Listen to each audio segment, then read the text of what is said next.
ओम Hindi steno classes में आपका स्वागत है। डिक्टेशन 3 सेकंड बाद शुरू होगी। कृपया तैयार रहें।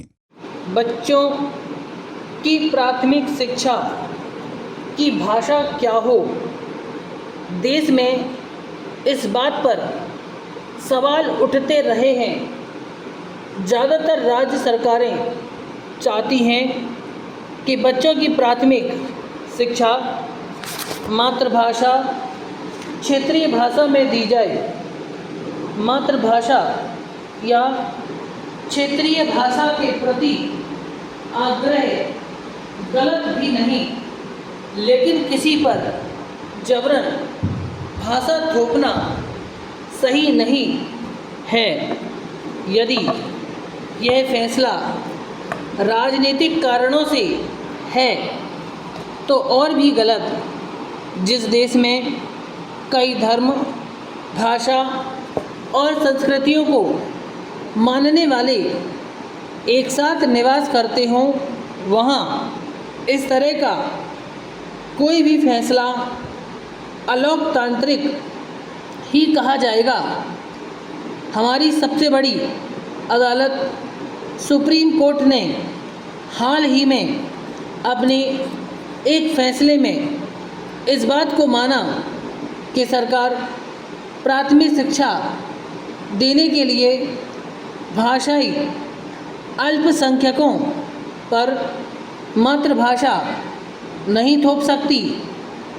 चीफ जस्टिस RM ने अपनी अगुवाई वाली 5 सदस्यीय संविधान पीठ में एक मामले की सुनवाई करते हुए कहा कि सरकार को भाषाई अल्पसंख्यकों ने प्राथमिक शिक्षा देने के लिए अनिवार्य तौर पर क्षेत्रीय भाषा लागू करने के लिए बाध्य करने का अधिकार नहीं दिया।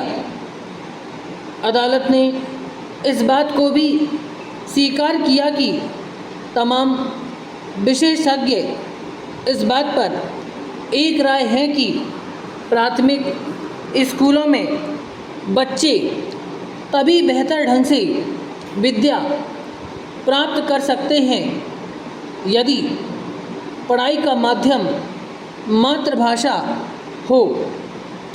संविधान पीठ के सामने यह मसला कर्नाटक सरकार के 1994 के 2 आदेशों की वजह से पहुंचा था।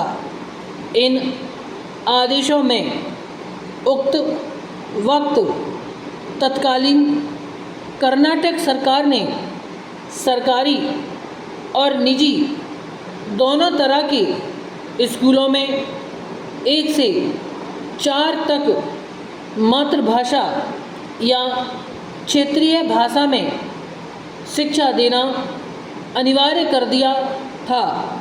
सरकार के इन आदेशों की वैधानिकता को निजी स्कूलों में चुनौती दी।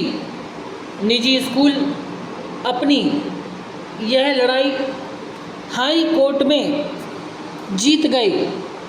जुलाई 2008 कर्नाटक हाई कोर्ट का फैसला सुनाते हुए सरकार से कहा कि भाषा की नीति निजी स्कूलों पर नहीं थोपी जा सकती। अदालत के इस आदेश के खिलाफ कर्नाटक सरकार सुप्रीम कोर्ट में चली गई। बहरहाल पिछले साल जुलाई में 2 न्यायाधीशों की पीठ ने इस मामले की सुनवाई करते हुए कहा कि इस संवेदनशील मसले पर संविधान पीठ विचार करेगी। क्या सरकार प्राथमिक शिक्षा के स्तर पर मातृभाषा या क्षेत्रीय भाषा में ही शिक्षा देना अनिवार्य कर सकती है, क्योंकि बच्चों का विकास से इसका दूरगामी महत्व है। जाहिर है संविधान पीठ का हालिया फैसला इसी संदर्भ में आया है। स्टॉप।